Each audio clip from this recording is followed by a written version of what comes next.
to learn?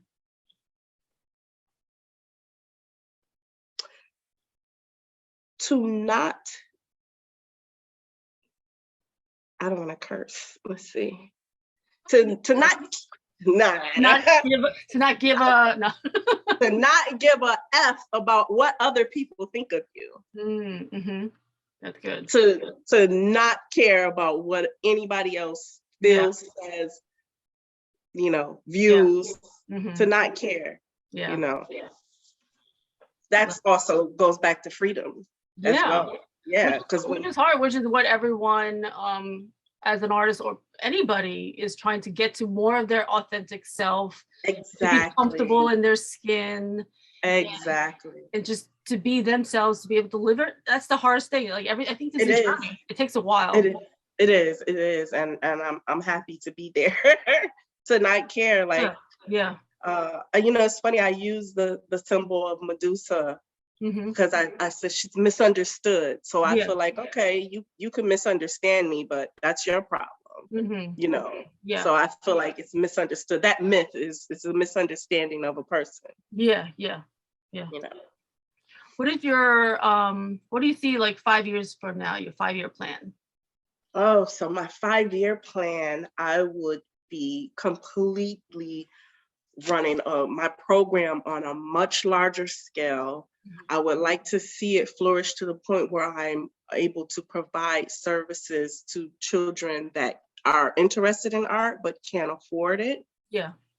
For one, I see my art on a whole nother level of recognition that I think is personally feel like it's past due. Yeah, it's and necessary. We all should think that way about ourselves. Yeah, right? It's definitely necessary. Yeah. Right. And more of living out my destiny and doing whatever the F I want to do. Yeah, I love it.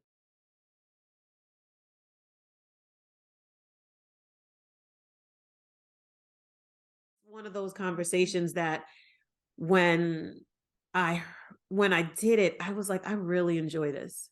Mm-hmm. I really enjoy this. And I love talking to people and creating spaces that other people can kind of eavesdrop on. Yeah. And say, oh my gosh, I feel like I'm that woman, or I needed to hear that today. Yeah. Because if you're having these beautiful conversations with people, like now, like anytime I have a conversation with anybody, I'm always like, I really wish this was on podcast. Yeah. Because to me, like every conversation has a nugget of like, a lesson there. Mm-hmm. Every conversation. Oh yeah. And it's the nugget that we need to help us get through life. Yeah, and I feel like I love it even more because it's recorded, so then we can hear it again and be like, oh, I missed that. Oh, that was great advice. Mm-hmm.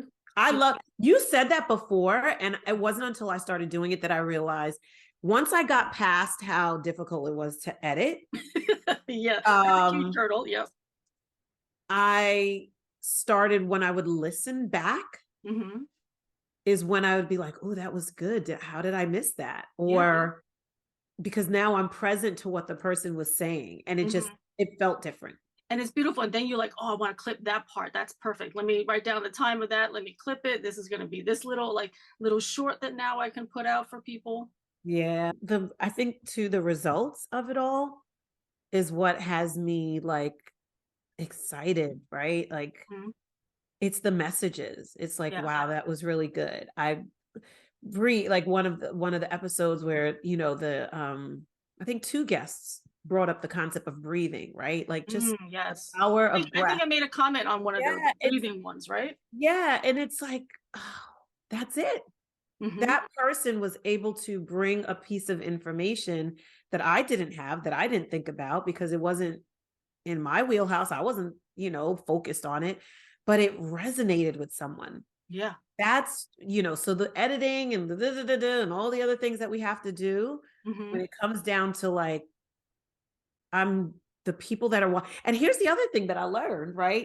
Yeah. That more people are watching than are commenting. Yeah. All the time. That's just the society that we live in. Yeah. When I met Ronnie, I realized that what made her way more attractive and willing forget about that she was great looking, had a great figure, and also had a beautiful face, and she was Yeah. educated, Yeah. and she had a job, Yeah. and she wasn't poor. These are all great things, but that wasn't any that those were things were not enough for me to say, "Oh yeah, I want Yeah. this woman. I want to get married." No, Yeah. Yeah. Yeah. what because the issue is, will this woman be faithful to me if I'm married? Mm. I knew that if I made that commitment, I would be. Okay, Okay. and here's why: my value system Yeah. and her value system were exactly alike. We Mm. knew that there were certain limits beyond which we could not go with each other. Yeah. Well, for example, if I had been unfaithful to her in any way, shape, or form, she would have just say, "You know what? I may love you, Yeah. yes, and if you're lucky, I'm not going to cut your male genitalia off. But our marriage is over because I will Yeah. not tolerate being having an unfaithful husband. Yeah. I did that once. I'll never do that again." Ah, okay. And I said, I love. I mean, that was great about her. We had a lot of our moral values were the same. Mm-hmm. Okay, Mm-hmm. our social values were the same. How we dealt with people. And I just said, man, this is the woman for me. Yeah. And bottom line was that, hey, I've been that way for 45 years. Well, I commend you for that. And you just celebrated your 45th anniversary. I- So congratulations. Yeah, thank you. That's what I think today is the 7th. We celebrated. It was April 2nd. Second, I think that was Saturday. It was Saturday. It was Saturday. Saturday, yeah. And you've been partying it ever since. Yeah, in fact, we started a week before. We started a week before Oh, at yeah. our favorite French restaurant, and then we wound up going out yesterday, spur of the moment, at our favorite local Italian restaurant. And we've been such great customers, and we've been, so supportive of this particular restaurant and its Yeah. owner. Yeah. She gave us as a surprise gift Oh, a spectacular, expensive bottle of one of our favorite kinds of wines. It's called yeah. Gavi, Gavi, Mhm. and it's Italian white wine, DOCG. And we would just, in fact, today I stopped there to give her a thank you note because Oh, yeah. Yeah. we were there last night, Yeah. and it was spectacular. But here's the thing. And she's going to be married 40 years in September. The owner of Mm-hmm. the restaurant. Mm-hmm. And what long-term marriages work, Yeah. if they work at all, because they're the people involved, their values are the same. Their Yeah. philosophy of marriage, their philosophy of life is the same. See? Yeah. Yeah. And you can't, if all of a sudden, for example, if my wife said to me tomorrow, I want an open marriage, Yeah. okay, Yeah. right? I would be shocked. I'd be, but I would say, well, okay, but if you want the open marriage, if that's going to float your boat, that's fine. But obviously, we can't maintain our marriage the way it is now, or Yeah. the way it has been for 45 years. Yeah. I could deal with it. I could say, you know what? You've said it for 45 years. You don't find me as even remotely entertaining and attractive as you once did. Now you need to go outward and look for somebody Yeah, else. If that's what you think. I totally get that. And Yeah. I said, well, okay, if you're going to do that, well then, woohoo! I'm free as a bird, and Yeah. I'll do the same thing. Yeah. But that's not what we're about. Okay? Yeah. Yeah. So I think that's something that people going into a marriage have to understand. It's not about the sex. It's Yeah. not about the money. It's Yeah. about what kind of people are you? What are your values? What do you believe in? Mhm. And do those values allow you to make a commitment to that other person that you can and are willing to keep? Yeah. And by the way, trying to find people who are in concert with your values, it's getting tougher and tougher. I'm like, all right, I can't do art shows. And my partner Dave's like, I originally wanted to do podcasts with him, and it'd be like two of us talking to people.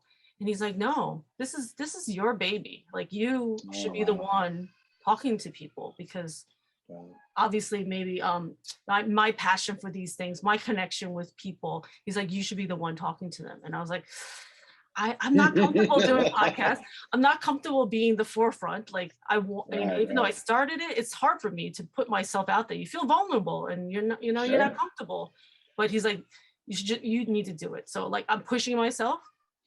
And I feel like with COVID, like I want to still talk to these amazing artists, and I want to talk to my friends who have gone through, you know, struggles and success, and I want to hear their stories, and I want to know like what tips and tricks that you were able to implement in your life to be able to make those changes. So I'm so happy, like this is why I'm doing this, and be able to connect with you. And you know, like yours is like, you know, the art of living, the art of motivation, the art of whatever. Like there's art in everything now. So it's not just art. Love that. It's not just art and hustle. It's the art of life to me. Yeah. And so every I story. love that. Art is in everything. Yeah. I Right. feel like art is in everything. So I feel like every person that I've met has a story, has something that needs to be told. And I'm starting to love it now. I'm starting to like enjoy more the conversations, trying to get less nervous. And I'm editing all of these videos myself, and I'm seeing like lines together, like every advice that people are giving, it's starting to connect. And like, Oh, that's amazing. it's connecting the dots. So things, something that you said will connect to somebody else said. And like, to me, it's like beautiful now, like connecting all of these things, like Like an art fundamental. piece. Yeah, it's beautiful. So I'm happy like we're able to, you know, connect, and, you know, even though you're so far away, you're able to tell your story, because it's hard for people to tell the truth and tell those things that Being are honest vulnerable. with yourself is a key component to being healthy in every respect. Yeah, to tell Right. exactly, I was addicted to drugs. This is what happened. And it was hard. Here are the things that I did. It was a struggle. Like to be vulnerable and tell that truth is beautiful. And I appreciate you very much for being able to tell the truth of your struggles and be authentically more yourself. Because that's all we need. That's all we need more of, is to be more authentically ourselves, to be more happy. Because you're not hiding anything. This is it. This is what I who did. am. And this is Yeah. what, you know, I'm not perfect. These are the struggles I have. And if it helps you to tell a story, helps somebody know that they're not alone, then it's like all worth it to be able to do these podcasts. Yeah, I mean, that harkens back to something that I said. I thought I was alone. Yeah. And I really wasn't. And it was a lie. Yeah. Right. And Yeah. I think when you're lying to yourself and you're believing a lie, then you can fall into those traps. Yeah. And so looking yourself in the mirror, and it's like, you know, everybody has their stuff. Everybody has a story. Everybody has an issue and a problem that they need to overcome. And I'm so thankful that I have had the opportunity to overcome. And now, like, all those relationships that were broken have been repaired.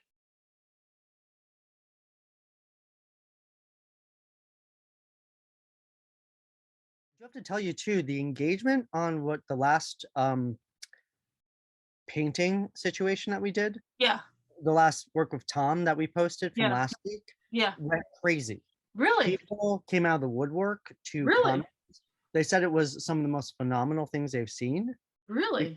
The way you hand painted her, and Mhm. also the way Nikki did the work of, you know, the beauty work, Yeah. beauty makeup and everything, and the way you guys were able to get her to blend into the paintings, literally. Yeah. Yeah. was I mean, that was also Tom phenomenal. too. I feel like that was Tom too. Oh yeah, well, Yeah. the lighting, the focus, Tom is Mhm. insanely incredible in what he does with the photography assets, but how everybody came together and got Christina to blend in so beautifully Yeah. and float in it. People that lost their minds were Yeah. saying like, this is the most incredible thing they've seen. Yeah. So that was interesting engagement. And I had some Mhm. serious people, like one of the like sub leads of Hamilton. No, but I was like, that was an interesting moment where I was like, oh, we touched on Oh. something. Oh. So that's gonna be interesting. Yeah. Yeah.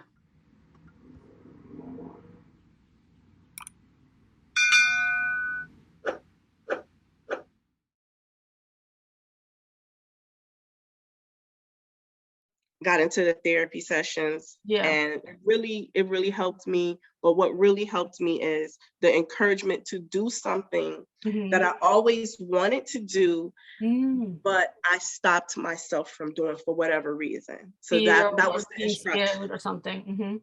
And I was like, well, I always wanted to paint, but I always said when I get older, then Oh. that's something that I'll go sit at the park and paint and relax and do stuff like that. But I Yeah. always wanted to do it. Never had done it. I could always draw, marker. Never was like into See, that's like beautiful. That's how it started for you, and that's beautiful. absolutely. Mhm. And the story just went from there.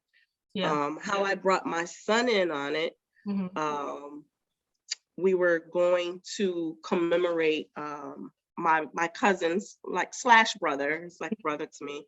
Yeah. He passed away, and we were going to commemorate his death by painting in front of the House of Yes.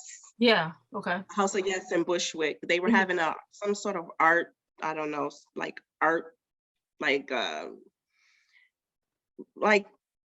carnival type of thing where they had different artists had trucks, and they like had a festival or like something. a festival, exactly. That's the word I'm looking for.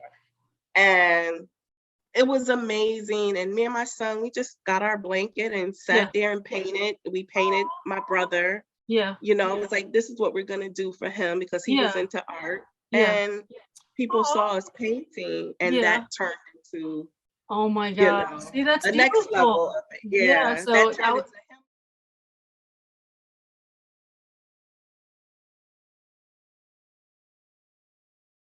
Radical acceptance, as many people like to call it, which I talked about with my therapist like a while ago. One of the therapists. I've been in therapy for a long time, in and out of therapy. But one of the things was just accepting people for who they are, and then understanding and accepting who they may never be. That's hard. Yeah, it is, especially when it's that tight, your first relationship in life with your, with your mother and with your father. But we can talk about daddy issues in another episode. We're talking about moms right now. And I think here's the thing, it's a little morbid, but when my son was right around 3, 4, I had gotten back into the industry, taking contracts, working in-house in their different offices. And I had a contract designing bags, and I had to take my son to work with me one day. And I cannot think of this man's name. I think Andrew Cunan or something like that. Anyway, he killed another handbag designer right in front of me and my son. Wait, what? Right on the side of Empire State Building. Yes. Wait, what? Yeah. He shot him, or what happened? He shot him to death while we were walking towards him. Wait a minute. I think I was in the Empire State Building when this happened. Yes. Right? I was right on the street, right No. right there. It happened like 20 feet in front of us. Oh my God, yeah, and 33rd. Oh yes, 33rd, because I'm on 34th. Both are the sides of it, but it was on the 33rd. He did run around the corner and got shot. He went to the front. Yes, but he shot the man first. Wow. On 33rd, right in front of, I know you know where Columbia is. Yeah. Columbia, the art store. Supplies, art store, exactly. Right next to there was the handbag building. I was going in to work, and he was a disgruntled designer that had gotten fired. That whole story, people can look it up. I remember that. I think one of my friends in the fashion industry also, I think, was walking down the street too. It was crazy, and I remember clearly yelling at my son, because he was whining, he had to use the bathroom. I was like, why didn't you use the bathroom before we left? I told you to use the bathroom. Nothing crazy, but what moms always tell their kids, right? Yeah, just rushing him to the building, and then you hear this loud sound, and I'm looking around thinking the scaffolding fell. And then people bumped into me, and it's the man is right in front of me, facing us. Facing you, wow. But shooting down, because he stood over him and shot him more times. Oh my God. So, holy cow. That's where the art comes in. Yeah. The art is my saving grace. So I had to have therapy for PTSD and I mean, that's one of my questions I ask people, how did art save you, That is how art saved me. I had a therapist that the therapist was probably I probably thought I couldn't live without her at that time. That's how deep it was. Wow. I knew I had those sessions, and my life was really getting from this day to the next session, this session to the next session. Wow. And so traumatizing, hugely traumatizing. Yeah, it was actually, the story goes, it's so deep. It was actually the second murder that I witnessed since I had my son. Oh my God. I hadn't been, so it was just it was too much. Yeah. And I was ready to flee, but I'm I did leave. I left New York probably for 3 weeks. Came back. Yeah. got into the therapy sessions, and it really helped me. But what really helped me is the encouragement to do something that I always wanted to do, but I stopped myself from doing for whatever reason. So that was the instruction or something.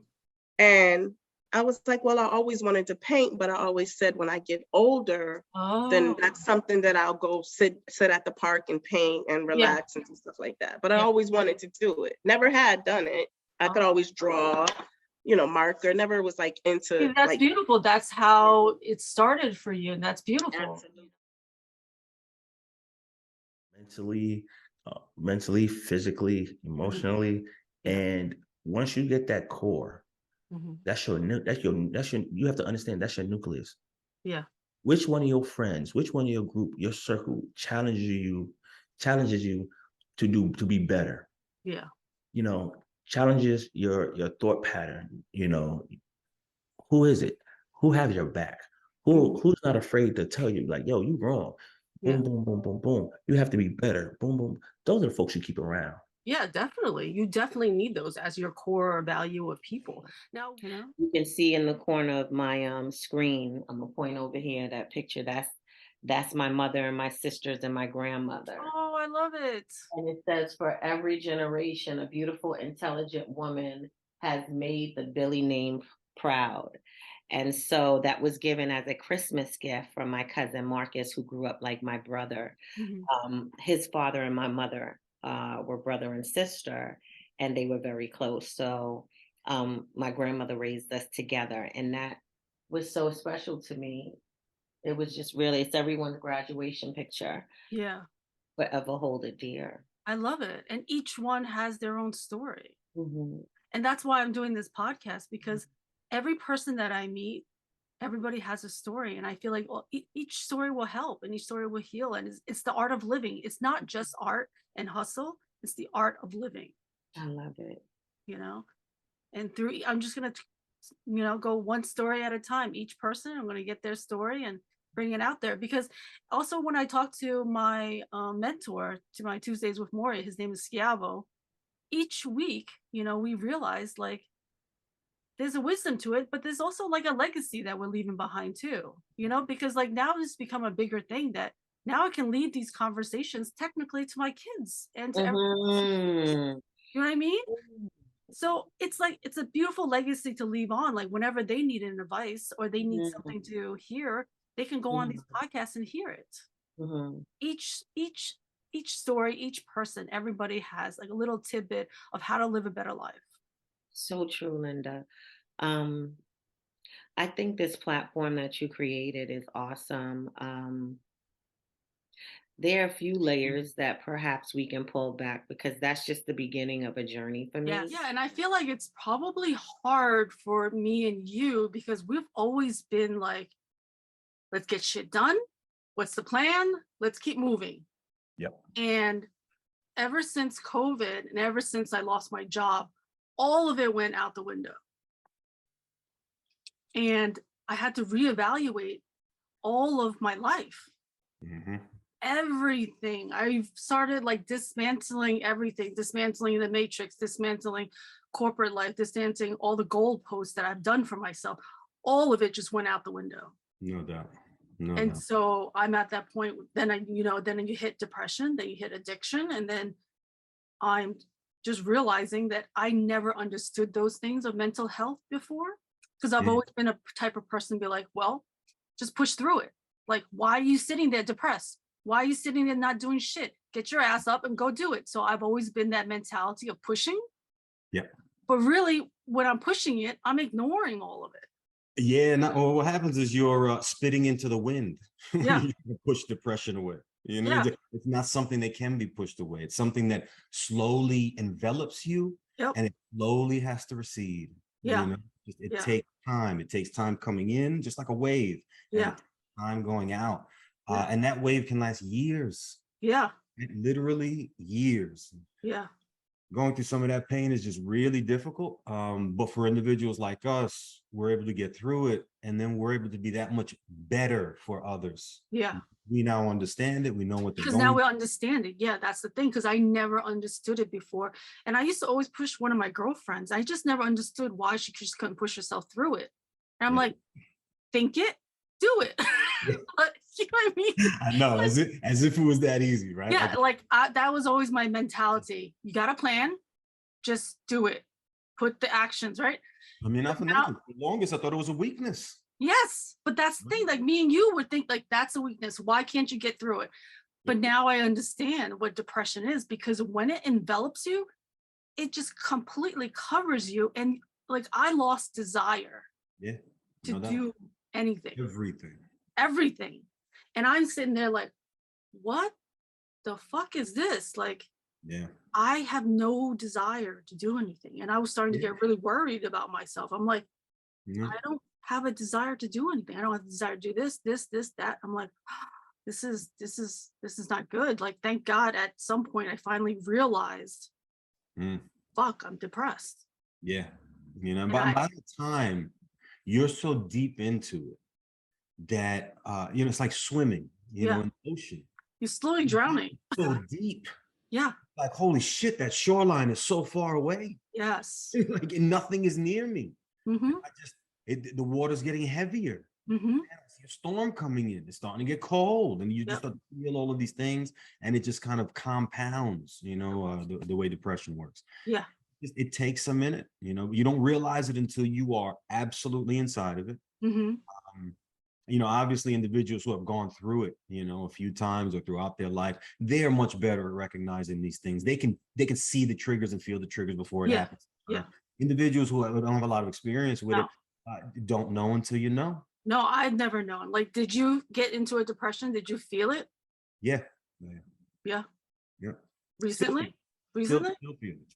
Yeah, so that's how I feel. And just looking at you, I can see that too. And I'm sure you can see it in me. Like, I was speaking to Sunrise, and I'm sure she can see it in my eyes as I'm doing podcasts too. Like, there's a little emptiness.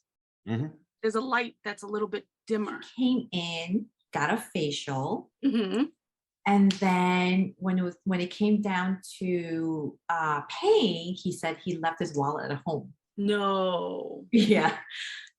And at that time, I didn't have experience with that, so I didn't really know like what to do or what to say. And I was a bit nervous because first of all, he was a guy, right? Yeah. And he kept giving me excuses like, oh, I think I left it in a cab, or I think I left it at home, or something like that. And you know what? At that moment, I was just like, you know what? It's fine. You know, and I knew in my heart he just did not want to pay. Really? Yeah. And so he never came back and paid? He never came back. I think what you've done is amazing. Seeing you go through, you know, ups and downs, many transformations, a lot of them positive transformations, and it, you know, it's just great to see that.